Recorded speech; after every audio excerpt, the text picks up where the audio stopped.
Hockey Unfiltered with Todd Lewis, Saturday edition here every Saturday and Sunday, streaming live at hockeyunfiltered.com, powered by Primetime Radio, live on Facebook, live on Periscope, on YouTube Live, at Hockey Unfiltered, at Todd Lewis Sports, the Twitter and Instagram handles to follow us. Whoa, this show has flown by. Busy couple of hours. We'll be back to do it again tomorrow, 11 Eastern, 8 a.m. Pacific. Get you all caught up on stories that occurred, taking place on a busy Saturday in the National Hockey League. As I mentioned, there are 12 games, an afternoon contest with San Jose and Buffalo. The Sharks wrapping up a 5-game road trip. They've been alternating wins and losses. Hopefully they can finish up with a victory for the Sharks. And Buffalo, happy birthday to Jack Eichel, by the way. 21. San Jose in Buffalo to take on the Sabres. Los Angeles is in Boston. Oh, weird set of circumstances from this past week when LA was on their road trip and they made the stop in Toronto against the Maple Leafs. They were playing the game. It was on Monday night. Kings goaltender Jonathan Quick, he kind of gets run into, and the NHL concussion protocol kicks in where spotters ordered him removed from the game. And there was some weird confusion about whether or not he got hit by the shoulder of a player or a stick, and some communication with the team and whether or not he had to be removed or didn't have to be removed. He did leave the game briefly, came back, they won the game. So, there wasn't a whole federal case made about it, but other than calls for, well, maybe we need some more specifics. And it does bring out some questions about how the system works. If a player receives a blow to the head from another player's shoulder, he has to come out, but it's not mandatory if he gets hit by a stick. Should that be right? Should any hit to the head mean a trip off the ice and into the exam room? If it's inflicted by a check, if it's an errant stick that whacks you across the head, saw it last year in the playoffs. Sidney Crosby got hit. He didn't come out. NHL player agent Alan Walsh tweeted out about the NHL concussion protocol, said it was a joke, nothing but PR spin, so the NHL can claim it cares about safety. Now, I understand there's some frustration, there's some anger, but this kind of sniping and stupid tweet doesn't really do anybody any good, does it? Other than create some salacious screen grab that outlets will use for clickbait. Any kind of significant change requires the players to sign off on this, on how the protocol is going to work. I mean, if they're getting pulled out of games, players are going to have to sign off on this kind of thing. Let's find some solutions to problems if there are issues, but this kind of, oh, it's a joke, it's stupid. That doesn't really help anybody. How about we look at ways to make it better? I think it's smart to have independent observers watching for any sort of indication of a head injury. I don't care if you're hit by a shoulder or an elbow or a stick or a knee or anything else. I think it's good that you have independent observers watching for players and if they've suffered a head injury. Because adrenaline's going and players are always going to say, yeah, I'm fine. We've heard, huge tales of that for decades.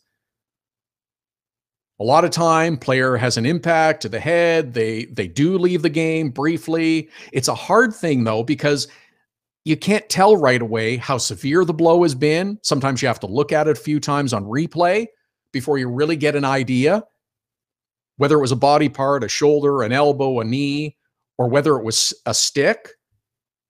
Sometimes the symptoms don't show and develop right away. Marc-Andre Fleury, remember? Playing goal for Vegas. Got clocked, finished the game.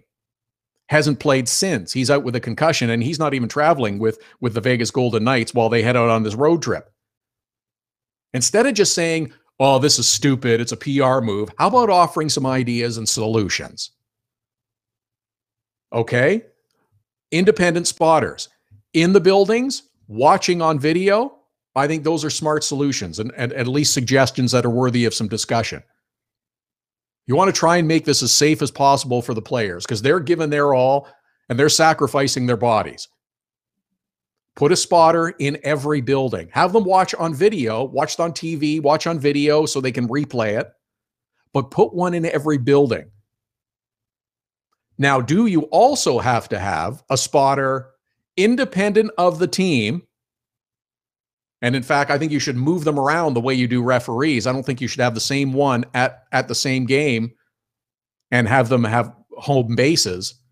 I think you got to move them around. Do you put them right on the bench to observe players? I think that's a legitimate question that should be asked.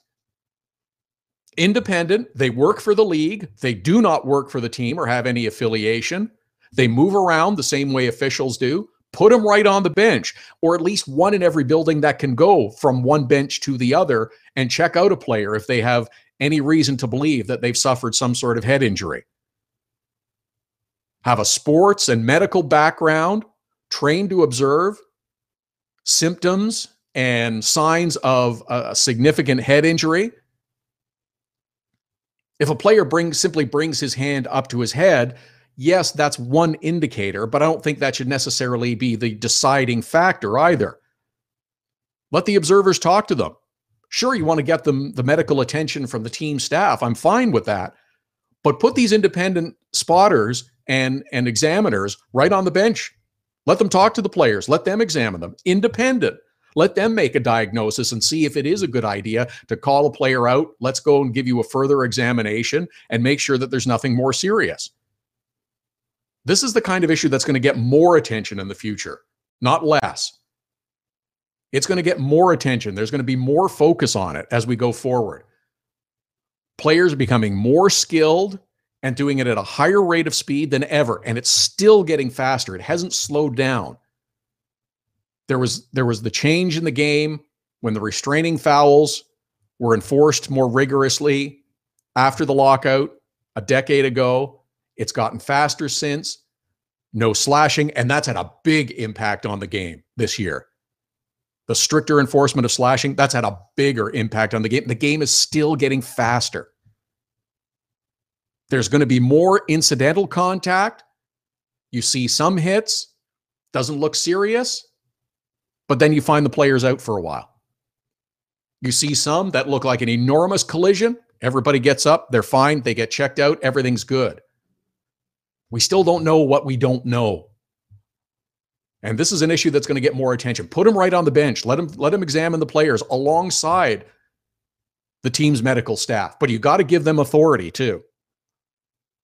I think the NHLPA and player agents should be at the forefront of this issue, doing everything they can to make the environment as safe as possible for their players. They're the ones who should be looking at it and not just chirping about it. Offering ideas, offering suggestions. I think that's really important. I think that's going to be something that's going to be looked at the next little while.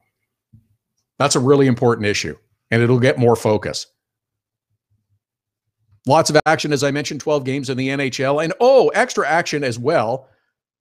Good for the New Jersey Devils organization. The Devils are having the first doubleheader today in conjunction with their NWHL affiliate, the Metropolitan Riveters. Riveters are playing the Boston Pride this afternoon, and it's the New Jersey Devils, Arizona Coyotes this evening, a doubleheader. There's a nice alliance that has been formed between those two teams, the Riveters and the New Jersey Devils. Good for them. I hope this is something that starts and continues with more NHL teams. Helps grow the game, help grow the women's game. I think that's really good. I don't know if Coyotes are winning their first game tonight, though. Corey Schneider looks like he's coming back. His wife delivered a couple-second child yesterday. That's usually the sign that a player is going to have himself a pretty good game. Devils and Yotes tonight. San Jose finishing the trip, as I mentioned, this afternoon against the Sabres. Montreal and the Rangers, maybe the most intriguing game of the evening because Andrei Pavlik is starting for the New York Rangers. What kind of Montreal team are we going to see? I said last weekend that they would win on Tuesday. I think they'll win again tonight. And that'll turn the stove down just a little bit on the Canadiens. But this is a situation that will get lots more attention moving forward. We'll probably end up diving into that among a whole bunch of other things tomorrow. Thanks to Sean Gentile from Sporting News and the Pittsburgh Post-Gazette. Thanks to Andy Strickland from FSN Midwest, to Justin Tasch covering the New York Rangers for the New York Daily News, and Sean Leahy from NBC Sports Pro Hockey Talk. Our dog of the day winner is Duke, submitted by Cynthia Susie. At Mama Susie is the Twitter handle. Duke, we tweeted out the photo. It'll be up on our Facebook page, be up on our website. Thanks for listening today. We're back at it tomorrow, 11 Eastern, 8 a.m. Pacific. Enjoy a great day of hockey. There's special savings for Hockey Unfiltered listeners with our new ticket partner, Seat Giant. And Canadian fans can also purchase in Canadian dollars. Go to seatgiant.ca, find the tickets you're looking for. Doesn't matter if it's NHL games, concerts, or any other event. You get a special discount with the promo code TODD. That's Todd with 2 D's. Just enter the code, get the discount, you save. That's simple. Save on your next ticket purchase with Hockey Unfiltered and Seat Giant. The best way to get set for the busy Saturday night of hockey is with Hockey Primetime. Beginning at 5 p.m. Eastern, host Connor McKenna whips you around the league for the latest stories and info leading up to the early game starts. Plus, he'll give his own spin on the biggest stories in the National Hockey League. Hockey Primetime with Connor McKenna. Sometimes serious, sometimes a little goofy, but always interesting. Listen live at hockeyprimetime.com, 5 p.m. Eastern every Saturday. Search engine optimization is the key to success for your online business. It can be the key to success for any business. 1-844-SEO-LEAD is the number to call to get your business at the top of all searches. An official partner of Google, they have the tools necessary to make your business the one people notice first. 1-844-SEO-LEAD. Now you can nominate your dog or any dog you love as the Hockey Unfiltered Dog of the Day through Instagram. Every Saturday, Hockey Unfiltered with Todd Lewis will take your nominations for the Dog of the Day. Use the hashtag #HUDogoftheDay. Send us a photo with the dog on Twitter or Instagram to nominate your dog. We choose a winner at the end of the show, and your dog will be recognized in the HU Dog of the Day gallery on our website and Facebook page. Hashtag #HUDogoftheDay. Creativity and innovation are the hallmarks of Nova Product Design. Whether it's mechanical or industrial, cutting-edge technology and a commitment to excellence make Nova Product Design the company to choose. Prototypes and beta units are a Nova Product Design specialty. Striving for revolutionary new ideas and methods keep Nova Product Design at the forefront of innovation. Visit novaproductdesign.com and learn more.